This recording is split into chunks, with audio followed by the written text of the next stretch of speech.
Em 1992, 111 detentos foram mortos pela Polícia Militar de São Paulo durante uma rebelião. Esse fato teve grande repercussão nacional e internacional. A canção Diário de um Detento do grupo de rap Racionais MCs descreve a vida dos detentos e principalmente o episódio conhecido como Massacre do Carandiru. Aqui estou mais um dia, sob o olhar sanguinário do vigia. E é claro que cenários de tragédias assim alimentam a crença em histórias sobrenaturais. Em 21 de maio de 2002, o programa Domingo Legal, na época comandado pelo Gugu Liberato, levou uma sensitiva para visitar o prédio do presídio que nessa época já estava desativado. O sucesso foi tão grande que o programa chegou a bater o Fantástico no Ibope. Mas o que aconteceu depois da matéria ir ao ar não foi nada divertido. Vamos falar sobre tudo isso depois da vinheta.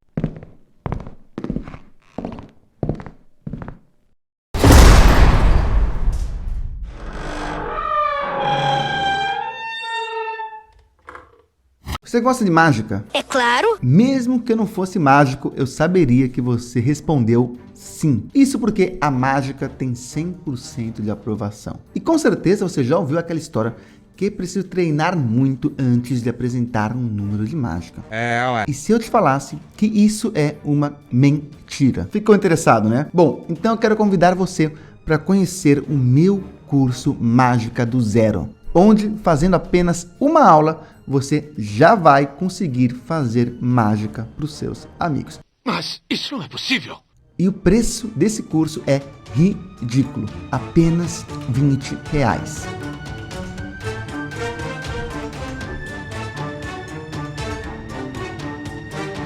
Então, vejo você na aula. Fala pessoal, meu nome é Nicolas, eu sou um neuromágico. Se é a sua primeira vez aqui no canal, seja muito bem-vindo. Aqui eu mostro como coisas que nós pensamos que são sobrenaturais podem ser um truque de mágica ou um número de hipnose. E é em 2002, o programa Domingo Legal que construiu a sua credibilidade mostrando o corpo de uma raia como se fosse um chupacabra e com a entrevista fake do PCC. Bem, esse programa decidiu levar uma médium sensitiva às ruínas do Carandiru, que já estava desativado nessa época. Eu não tenho estrutura de ver um negócio desse, não.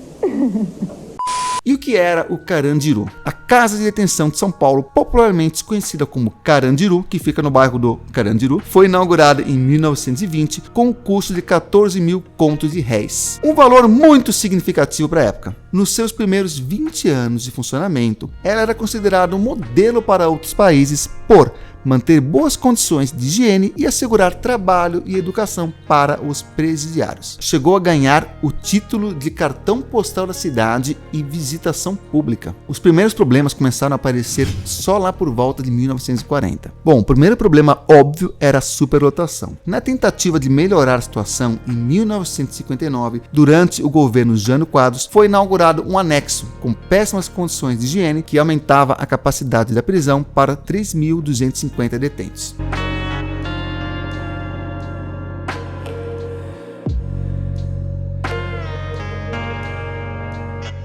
A rebelião de 1992. A penitenciária do Carandiru era dividida em pavilhões, cada um possuía suas peculiaridades. O pavilhão 9, por exemplo, era onde ficavam os réus primários, e foi justamente lá que ocorreu o estopim do massacre durante uma partida de futebol entre os detentos. Com a finalidade de controlar essa rebelião, cerca de 300 policiais adentraram no local sob o comando do coronel Ubiratã. Como resultado, 111 presos foram mortos, segundo dados oficiais do governo de São Paulo. Terror no Carandiru! Terror no Carandiru! Terror no Carandiru! Muita morte! Muito sangue, muita morte no pavilhão 9! Bom, a matéria polêmica do Domingo Legal que todo mundo me pede para falar. Essa reportagem mostra uma médium sensitiva dentro do presídio, muito desesperada, gritando muito, e ela afirmava que estava vendo muitas almas sofrendo tal. Durante um momento da reportagem, a médium diz que teme enlouquecer. Eu tenho uma amostra do sofrimento do Carandiru com a gente aqui. Então vamos ver o que vai acontecer. A gente vem ajudar, eu não vou fazer nada com vocês, eu juro. Essa médium, na época, já era famosa por se comunicar com os espíritos. Ela era como se fosse, sei lá, uma Márcia Sensitiva, uma Lene, como é o nome daquela outra que eu fiz vídeo também, Vandinha Lopes. Era essa médium que estava sempre entre os famosos, tal. Palavras dela na matéria. É horrível, que sofrimento, meu Deus. Aqui estão os espíritos que lideraram as rebeliões. Tem que cuidar dessas almas. Bom, como sempre, né, os espíritos só falam aquilo que nós já sabemos. É claro. Bom, a matéria foi um sucesso monstruoso, né? Ela voltou, na verdade, foram 2 matérias. Entretanto, depois da matéria, a Sensitiva decidiu lutar para proibir o SBT de reproduzir a reportagem. A alegação dela era que ela não queria ser exposta aparecendo numa condição tão desesperada, né? E de fato é muito desesperadora o estado dela, assim, ela tá gritando lá, enfim. E durante anos, o SBT não exibiu de novo e manteve essa matéria em total sigilo. E muita gente, inclusive, chegou a pensar que essa matéria nem existia. O famoso efeito Mandela. É o efeito Mandela. Como assim? Quando alguém tem uma lembrança que a maioria não partilha, ou o registro em si. Até que alguém vazou essa matéria esses dias aqui. Bom, o que acontece é que atualmente a Sensitiva, ou ex-Sensitiva, é uma psicóloga e, ao que parece, ela é uma psicóloga séria. Eu pesquisei, ela tem CRP, tudo, né? Porque eu fico preocupado, porque tem o termo psicoterapeuta e qualquer um pode usar. O cara faz um curso de coach quântico e anuncia que é psicoterapeuta. Mas não, ela parece que é psicóloga mesmo, é formada, ela se formou, tá trabalhando, tá tendo um trabalho super sério e ela não quer ser vinculada a isso. E como é direito dela, pelo menos na minha opinião, eu não irei mostrar o rosto dela e nem vou citar o nome dela. Beleza?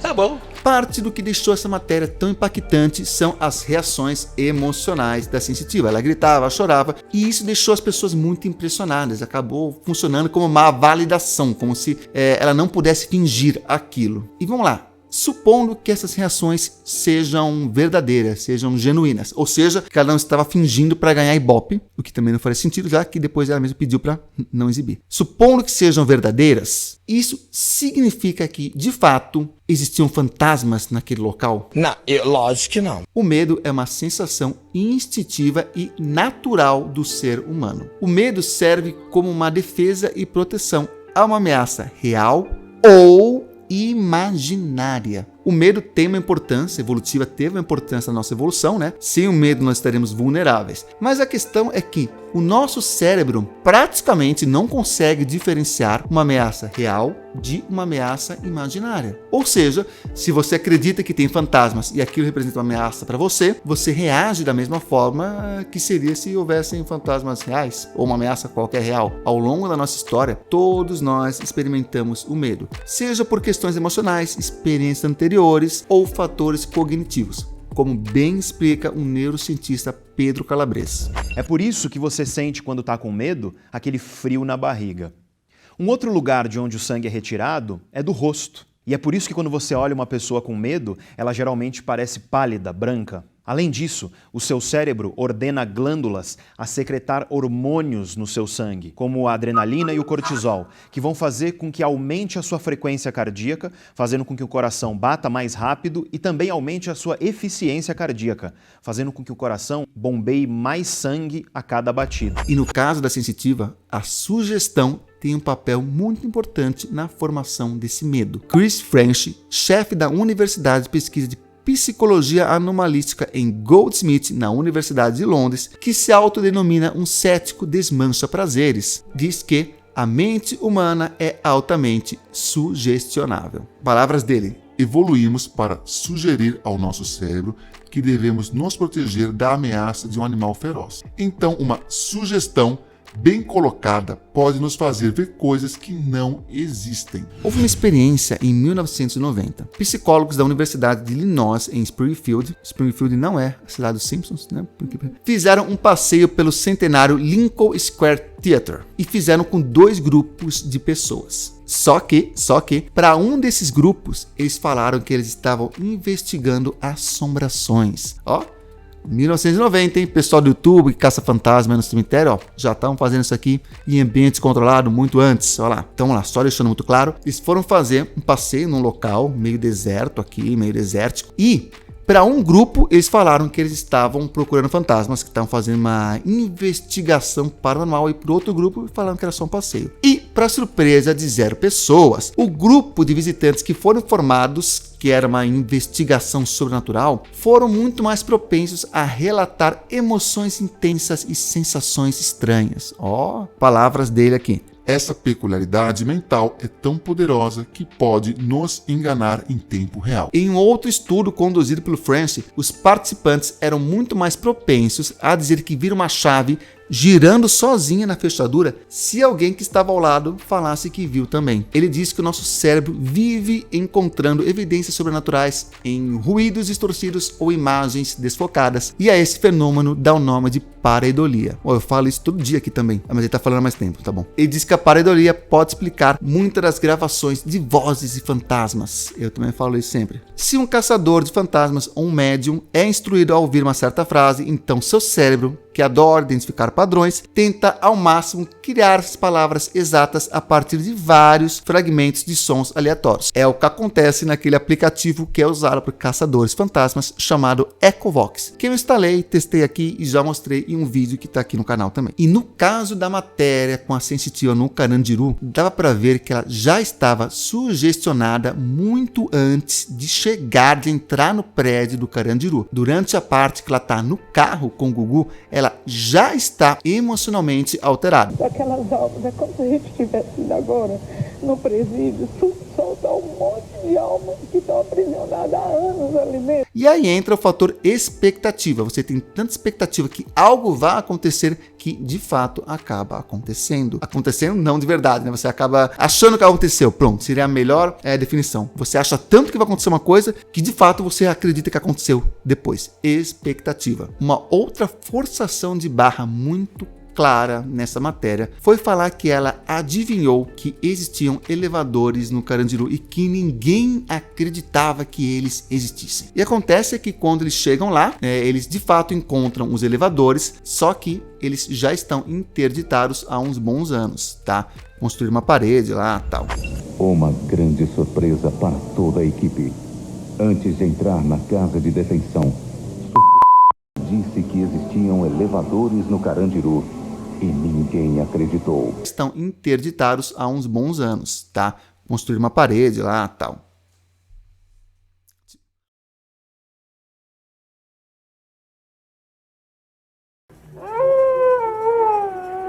Bom, eu não sei o que a matéria quis dizer com ninguém acreditava que eles existiam, mas o fato é que todo mundo que trabalhou lá durante o período que tinha esses elevadores, ou até todo mundo que estava preso no Carandiru no período em que os elevadores eram usados, sabia que existiam elevadores no Carandiru.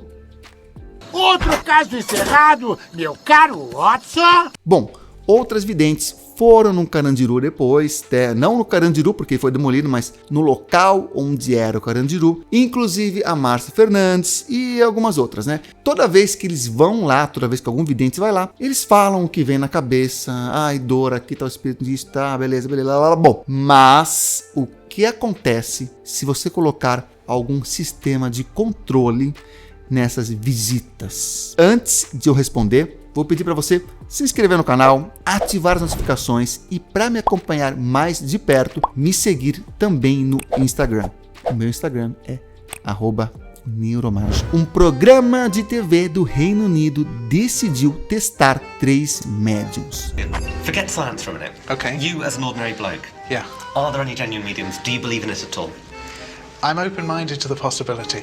I haven't come across a genuine medium. E assim como o Gugu levou a sensitiva ao Carandiru, esse programa levou os 3 médiuns a uma fábrica de chocolate mal assombrada, onde o gerente, um homem gordo e bravo chamado George Bull, teria sofrido um acidente terrível. A única questão é que toda essa história era inventada. Até a aparência do George foi inventada. Eles conseguiram até postar essa história em um site, de um modo que quem procurasse a história daquela fábrica na internet encontraria esse site. E para surpresa de 0 pessoas, todos os médiuns tiveram visões que tinham a ver com a história que estava nesse site. E além disso, os 3 médiuns canalizaram o Jorge, que nem existia. E a cara deles ao serem desmascarados é uma das coisas mais legais que você vai ver, não sei até quando, mas é uma das coisas legais. É uma coisa legal de se ver, fato é que é legal. Philip, can I tell you something? Go on. This history here is entirely made up. And that picture is just a random picture we found and we stuck a little name tag on it that's made up. George Bull is an entirely made up name. Okay.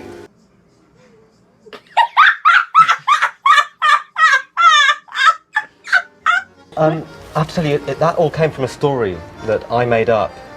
Oh, did it? With the help of a parapsychologist.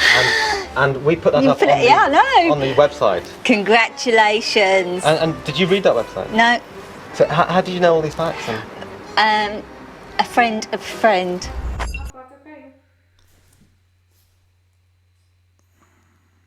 Nesse caso, é nítido que é uma fraude, mas a conclusão é que histórias violentas e assustadoras geram reações emocionais fortes, sejam elas reais ou inventadas. E como eu citei a sensitiva Márcia Fernandes, tá aqui um vídeo que eu fiz analisando uma entrevista dela no Vênus Podcast. E no mais, continue seguindo o conselho daquele que veio do céu, não ficou preso no Carandiru, mas deixou uma mensagem positiva para todos nós. Eu estou falando, é claro, do ET Bilu, e a mensagem dele: busquem conhecimento.